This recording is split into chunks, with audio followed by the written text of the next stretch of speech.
कुशीनगर संवाददाता के साथ आप बने हुए हैं। मैं हूं आपका देसी पत्रकार अर्जुन वेदांत।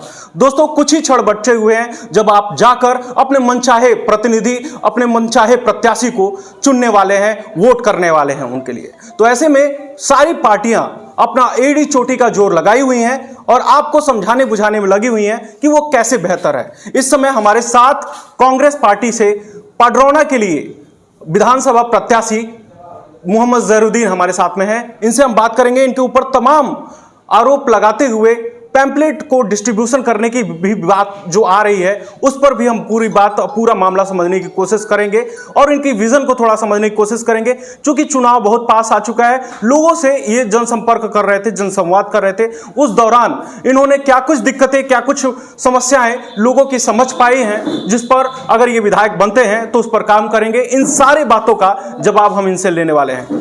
तो स्वागत है। धन्यवाद धन्यवाद। तो कुछ ही सेकंड बचे हुए हैं, कुछ ही क्षण बचे हुए हैं। बहुत ही धड़कन बढ़ गई होगी। धड़कन तो ठीक है, क्योंकि जिस धड़कन में गरीबों के लिए जो धड़कन धड़कता हो वो क्षण चाहे वो उसके लिए सभी सामान्य होता है।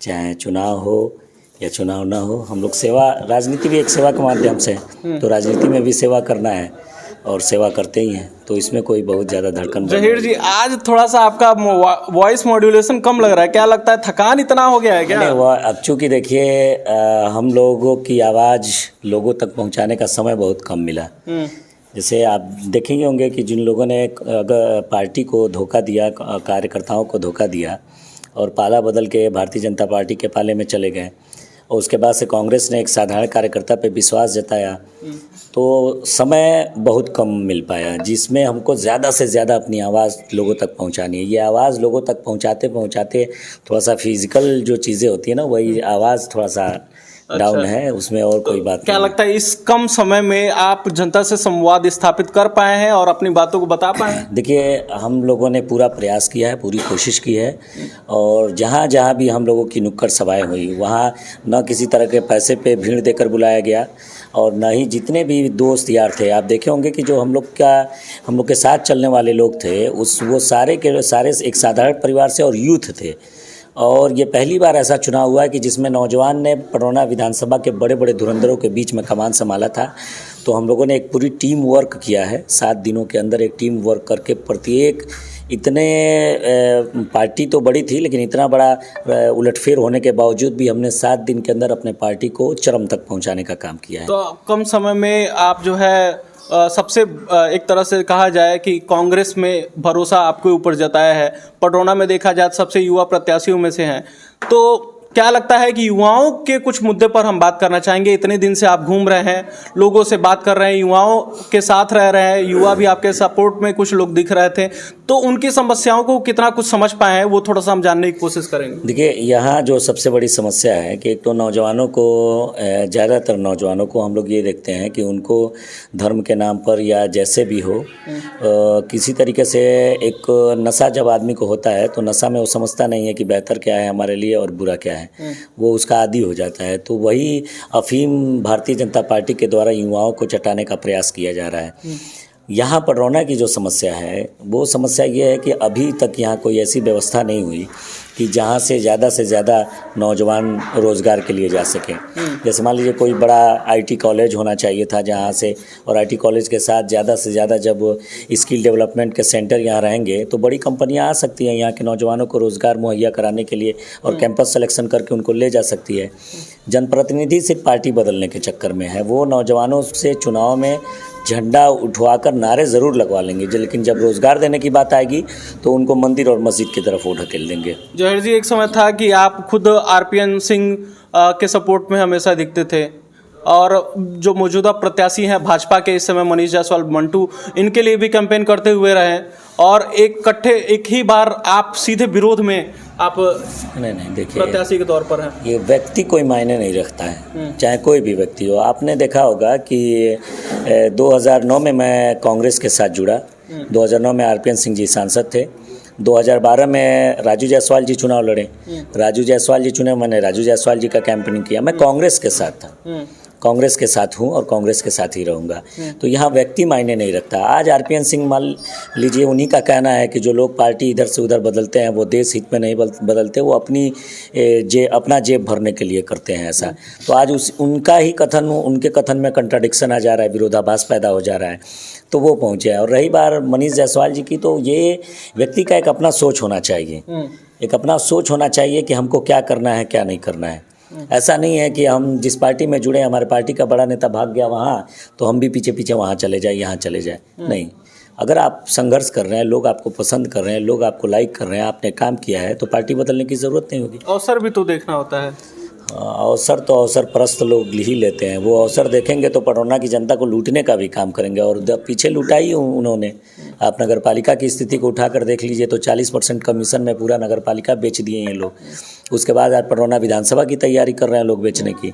और अवसर तो मिला ही था ना, जटा में अवसर मिला था तो नकली दारू पिला पिला के और साथ साथ गरीबों की। उस दौरान तो आप उनका सपोर्ट कर रहे थे। देखिए, उस दौरान सच्चाई ये है कि हमने इस पर बाकायदा पूछा था, तो उन्होंने कहा कि हमसे ये बताया गया था कि साजिश के तहत हमारा जो ठेका है उसके पीछे कोई ला के नकली दारू फेंक दिया था और अबकारी लोगों को वही दारू मिला पीछे से। तो मुझे गलतफहमी ये हो गई थी कि मैंने पूछा और मुझे यही बताया गया। तो उस कंडीशन पे मुझे लगा कि ये वाकई साजिश के तहत है, तो मैंने खुद ये कहा भी था कि अगर ये साजिश के तहत है तो हम लोग आपके साथ मजबूती से खड़े हैं। लेकिन आप ही पत्रकार लोगों के माध्यम से पता चला कि जब वहाँ जो दुकानदार बैठा हुआ है, जो बैठा हुआ है वो खुद कह रहा है कि मैं बैठा था और आबकारी विभाग आई, उसमें से मुझे क्या मालूम है कि मैं नकली बेच रहा हूँ कि असली बेच रहा हूँ, मैं तो नौकर हूँ, काम कर रहा हूँ। आबकारी विभाग आई और उसमें से जब्त की तो उसमें से नकली शराब निकला। तो अभी इस इलेक्शन से पहले ये मुद्दा जब मैं सुझा तो मुझे अपनी वो बात और ये बात दोनों का कंपेयर किया तो मुझसे खुद झूठ बोला गया था। वरना मैं नेहरू जैसा कांग्रेसी हूँ। अगर इतना गलत काम करने वाले व्यक्ति का हो सकता था कि पार्टी, मैं किसी भी कीमत पे चुनाव प्रचार प्रसार करने नहीं जाता, लेकिन मुझे डार्क में रखा गया। अभी चूंकि चुनाव काफ़ी ज़्यादा क्लोज है, आप जो है कल पोस्ट किए हुए थे और आरोप लगाए थे ठीक सीधे विपक्ष के ऊपर कि भाजपा के लोग आपका गलत दुष्प्रचार कर रहे हैं। अभी बताइए, ये देश सेकुलर है, संविधान सेकुलर है, तो कांग्रेस पार्टी से मैं चुनाव लड़ रहा हूँ, जिस कांग्रेस पार्टी ने देश को आज़ादी दिलाया, और कांग्रेस की विचारधारा सबको साथ लेके चलने की है। और आप तो खैर हमारे जिस विद्यालय से मैं पढ़ के आया हूँ, आप भी उसी विद्यालय से पढ़ कर आए हैं और हम लोग की एक्टिविटीज़ को भी देखे हुए हैं, चाहे कहीं भी जगह भी।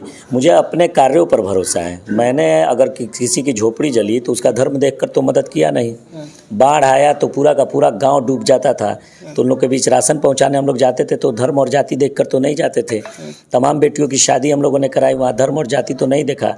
तो वोट मैं धर्म और जाति के आधार पर क्यों मांगने जाऊँगा? तब तो समाज सेवी के तौर पर आप कर रहे थे, लेकिन वोट और राजनीति बहुत ही अलग होती है। हो सकता है जैसे कि विपक्ष का आरोप है, भाजपा का आरोप है कि वो खुद ही आप उस तरह का सिनेरियो बना रहे हैं, एजेंडा सिनेरियो बनाएंगे। तो मैं चूँकि कल व्यस्तता के कारण हमारा FIR कोतवाली में नहीं पहुंचा था, आज हम मुकदमा कराएंगे, पुलिस जांच करे। अगर उस सिनेरियो बनाने के लिए मैंने छपवाया तो पुलिस मुझको गिरफ्तार करके जेल भेजे, अन्यथा जांच करके वो निकाले तो देखिए, एप्लीकेशन हमारा तैयार है। अभी हम कुछ ही देर में ये पहुंचेंगे और कार्रवाई के लिए देंगे। तो क्या लगता है कि इस तरह की राजनीति अगर आपके तरफ से भी हो रही है या फिर उन लोगों के तरफ से हो रही है, तो ये किस दिशा में लेकर जा रहा है? मुझे अगर हिंदू या मुसलमान के नाम पर वोट मांगना होता तो मैं कांग्रेस में नहीं होता। मैं शुरू से कांग्रेस पार्टी का दामन क्यों थामा कि कांग्रेस ही एक ऐसी पार्टी है जो किसी जात, किसी धर्म की बात नहीं करती है। तमाम पार्टियां हैं जो जातिगत आधार पर वोट मांगती हैं, जातिगत आधार पर अपना टिकट देती हैं। तमाम पार्टियां हैं जो हिंदू मुसलमान करती है, जिसमें भारतीय जनता पार्टी सबसे अव्वल है, सबसे एक नंबर पे है। लेकिन कांग्रेस ऐसी पार्टी नहीं है। मैं कांग्रेस में था तो सारे लोगों के लिए, सबका विश्वास जीतने के लिए हूँ और सारे लोगों के लिए काम कर रहा हूँ। मैं लिखूँ कि मेरे मुसलमान भाइयों, मुझे आप अपना नेता बना दीजिए। आपको पता है कि आज़ादी के बाद जब मौलाना अबुल कलाम आज़ाद को कहा गया कि आप ऐसी सीट से लड़िए जहाँ मुस्लिम बाहुल्य है, तो उन्होंने कहा कि मैं संसद में मुसलमान का प्रतिनिधित्व नहीं, इस देश का प्रतिनिधित्व करना चाहता हूँ। उस इलाके का जहाँ हिंदू, मुसलमान, सिख, ईसाई सब रहते हैं उनका प्रतिनिधित्व करना चाहता हूँ। तो मोहम्मद जहरुद्दीन मौलाना अबुल कलाम आज़ाद के रास्ते पर चलने वाला व्यक्ति है, जिन्ना या किसी और के रास्ते पर चलने वाला व्यक्ति नहीं है कि जो इस प्रकार का जिन्ना या गोडसे कह लीजिए, गोडसे वाले लोग भी ज़्यादातर इसी तरह की राजनीति करते हैं। तो ये एक साजिश के तहत उनके द्वारा ये पंपलेट डाला गया। अच्छा, हम जब चुनावी सर्वे कर रहे थे, हम वीडियोस बना रहे थे जगह जगह लोगों से बात करके, संवाद करके कि किस प्रत्याशी को आप जिता रहे हैं, तो वहाँ पर कुछ ऐसे भी लोग मिले जो मोहम्मद जहरुद्दीन का नाम सुनते कह रहे थे कि अभी वो नया है, अभी उनको राजनीतिक में पकड़ नहीं होगी, तो वो भरोसा थोड़ा सा कम दिख रहा था। तो क्या लगता है कि युवा जो राजनीति में आ रहा है उस पर जनता भरोसा क्यों नहीं कर पा रही है और क्यों करना चाहिए? देखिए, सबसे पहले जनता का जो मैंने बार बार ये जगह जगह पे उदाहरण देता हूँ कि 1999 में 7% कारोबारी थे और आज के समय में 67% कारोबारी राजनीति के अंदर घुसे हुए हैं। तो जो जनता के दिमाग में परसेप्शन बना दिया गया है कि जिसके पास रुपया पैसा गाड़ी, जो ज़्यादा से ज़्यादा गांव में लोगों को मुर्गा भात खिला पाए, दारू बांट पाए, लिट्टी चोखा कर पाए, जो उस तरीके से लड़ेगा वही चुनाव जीतेगा। और देखिए, इस चुनाव में हम लोगों ने लोगों के दिमाग में ये बात डालने में कामयाब हुए हैं कि आप उनको चुनिए जो पहले से आपके क्षेत्र की समस्याओं को सुनकर और आपके सुख दुख में और आपकी समस्याओं के लिए लड़ने का काम कर रहे हैं।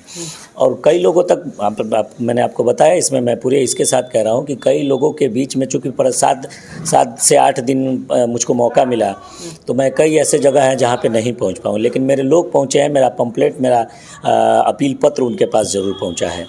कितना मजबूत हो पाई है कांग्रेस? हम देख रहे हैं कि कांग्रेस के प्रियंका गांधी हमेशा पडरौना सीट के लिए कैंपेन करते हुए या रैली करते हुए नजर आ रही थी, लेकिन इस बार सिर्फ हार्दिक पटेल एक ऐसे शीर्ष के नेता रहे हैं जो आपके लिए कैंपेन करते हुए हैं, तो वहाँ भी कुछ कमी महसूस हुई है?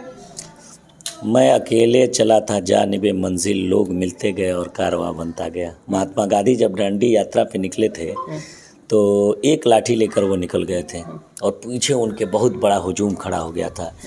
तो स्टार प्रचारक आते हैं, वो सहायक ज़रूर होते हैं, सहायक जरूर। ऐसा तो नहीं होता है कि पहले भी तो यहाँ प्रियंका गांधी जी आई थी, राहुल गांधी जी भी आए थे, लेकिन कांग्रेस को हमेशा तो यहाँ जीत मिल नहीं पाई है। तो स्टार प्रचारक एक सहायक होते हैं, पार्टी का अपना गाइडलाइन होता है, सारी चीज़ें होती हैं, सबका शेड्यूल पहले से तय होता है।